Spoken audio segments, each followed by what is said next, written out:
বহুত দিনৰ মূৰত এটা ৰেচিপি ভিডিঅ' লৈ আহিছোঁ। মই লৈ আহিছোঁ আজি ঔটেঙা আৰু গাহৰি মাংস। আৰু মাংসখিনি প্ৰথমে মই বইল কৰি ল'লোঁ, গাহৰি মাংসখিনি। আৰু যিখিনি প্ৰয়োজন হয় মাংসখিনি বনাৰ বাবে সেইখিনি মই প্ৰথমে কাটি ল'লোঁ। পিঁয়াজ, জলকীয়া, আদা নহৰু পেষ্ট, আলুগুটি আৰু ঔটেঙাখিনি মই সৰু সৰুকৈ কাটি লৈছোঁ। আৰু এইফালে কেৰাহী এটা পাতি দিলোঁ। কেৰাহী গৰম হৈ গ'লত মই মিঠাতেল দি দিছোঁ।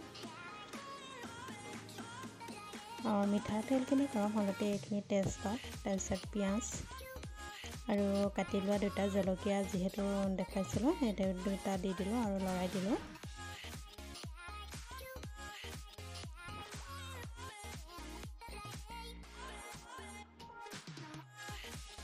পিঁয়াজখিনি অকণমান ভজা হোৱাৰ পিছতে মই আদা নহৰু পেষ্টখিনি দি দিম। আৰু এয়া চাওক অকণমান ভজা যিহেতু হৈ গ'ল, আদা নহৰু পেষ্টখিনি দি অকণমান লৰাই দিলোঁ। এইখিনিও মই 2 মিনিটমান সিজিবলৈ দিম। ইয়াৰ যিটো কেঁচা গোন্ধ সেইখিনি যাবলৈ দিম। আৰু এইখিনি মোৰ সিজা হৈ গ'ল, আদা নহৰু পেষ্ট লগতে পিঁয়াজখিনিও। আৰু যিখিনি বইল কৰি লৈছিলোঁ গাহৰি মাংস সেইখিনি মই দি দিলোঁ আৰু দি লৰাই দিলোঁ।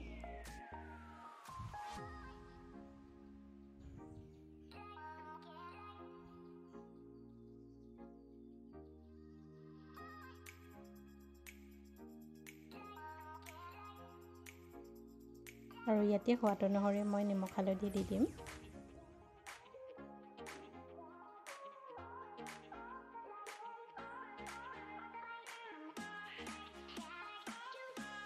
আৰু লৰাই দিম।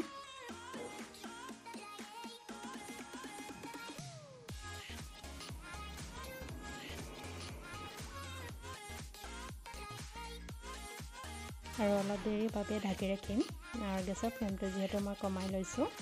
আৰু এয়া চাওক অকণমান তেল ওলাইছে আৰু মাংসখিনিৰ পৰা। আৰু মই এতিয়া জিৰা দিছোঁ, তাৰপিছত দিছোঁ মছলাৰ ভিতৰত ধনিয়া। এই দুবিধেই মই দিম। মই ৰেড চিলি বা কাশ্মীৰী পাউডাৰ এইখিনি একোৱেই নিদিওঁ।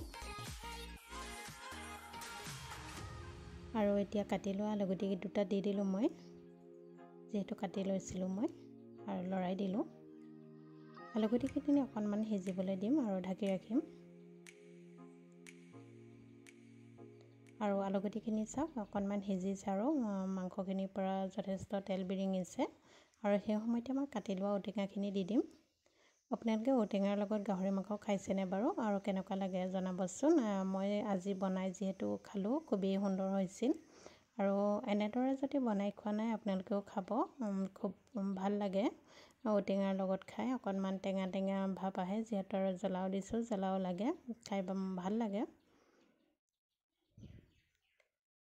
আৰু এইখিনি চাওক ঔটেঙাখিনি অকণমান সিজি গ'ল। আৰু এতিয়া মই গৰম পানী দি দিম ইয়াতে সিজিবৰ বাবে।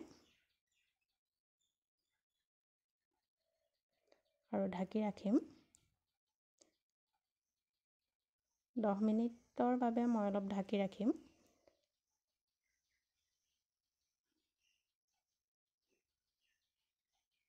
আৰু 10 মিনিটৰ পাছত চাওঁ এইখিনি অকণমান পানীখিনি শুকাইছে আৰু আলুগুটিখিনি অকণমান সিজিছে।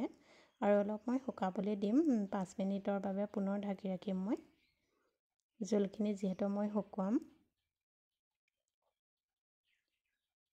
আৰু এয়া চাওক 5 মিনিটৰ পাছত এইখিনি মোৰ মাংস আৰু ঔটেঙা দিয়া গাহৰি মাংস ৰেচিপিবিধ হৈয়ে গ'ল।